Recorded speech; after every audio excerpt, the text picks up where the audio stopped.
এই বছরটা যবে থেকে শুরু হয়েছে ঘটনার থেকে দুর্ঘটনা অনেক বেশি ঘটছে। তারই মধ্যে আমাদের জীবনে মানে প্রাণ পেতে গেলে একটু ঘুরে বেড়ানো, আনন্দ, হইহট্টগোল করতেই হয়। না হলে তো সবটাই আনসার্টেন লাইফ, কখন কি হয় কেউ বলতে পারে না। যাই হোক, আজকে একটু বেরিয়েছি, বিভিন্ন কাজেই সূত্রেই বেরোনো হয়, তারই ফাঁকে যা শেয়ার করার যতটুকু করার সেগুলো তোমাদের সাথে করে থাকি।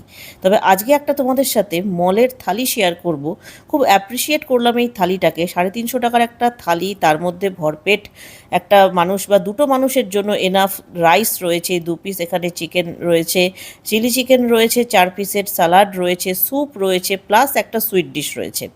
তো এরকম একটা চিকেন থালির সঙ্গে আরেকটা ইন্ডিয়ান, ওটা চাইনিজ থালি ছিল, এটা একটা ইন্ডিয়ান থালি, তার মধ্যে 1 গ্লাস জলজিরে, এখানে ফিরনি রয়েছে, তার সঙ্গে চিকেন কষা 2 পিস, একটা চিকেন লেগ, ডাল তড়কা, স্যালাড, নান রয়েছে।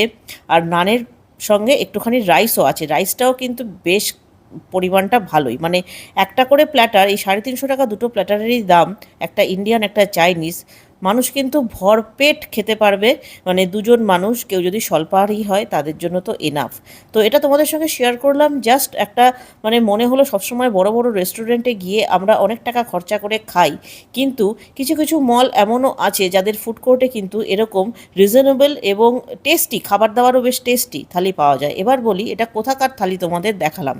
এটা আমাদের চুঁচুড়ার কেপিএস মলের ফুড কোর্টের একটা দুটো থালি ছিল। তো যাই হোক, সৌভিকের সাথেই বেরিয়েছিলাম একটু কাজে, এবার বাড়ি ফেরার পালা।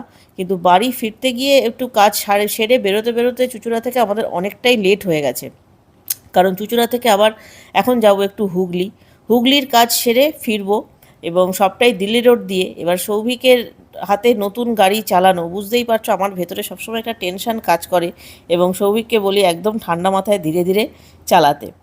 চলো কাজ সেরে নিই। তো হুগলির কাজ সেরে বেরোলাম, ব্যান্ডেল ফ্যান্ডেল, হুগলি ব্যান্ডেল চুঁচুড়া সব কিছু পার করে এবার বাড়ির পথে ঢুকবো। কিন্তু একটু ঘুমিয়ে পড়েছিলাম। তো সৌভিক বললো, দেখো নিশ্চিন্তে ঘুমিয়েও তো পড়েছো।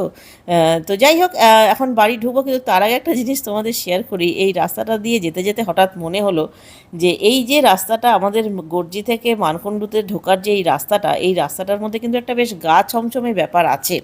তো আর এখানে বহু ঘটনাও আছে। তো খুব একটা ছোট্ট করে বলি, সৌভিকের এক বন্ধু আর তার স্ত্রী, নিউলি ম্যারিড কাপল আমাদের বাড়িতে এসেছিল। তাদের সঙ্গে এখানে কিন্তু একটা ভীষণ প্যারানর্মাল ঘটনা ঘটেছিল, যেই ঘটনাটা আমাদেরকে মানে অনেক দিন ধরে বেশ ভাবিয়েছিল। তো যাই হোক, সেটা নিয়ে কোনো সময় ডিটেলে তোমাদেরকে বলবো, জানাবো যে কি ঘটনা ঘটেছিল। তো আজকের মতো গুড নাইট করে দিচ্ছি, সবাই ভালো থেকো, সুস্থ থেকো, টাটা।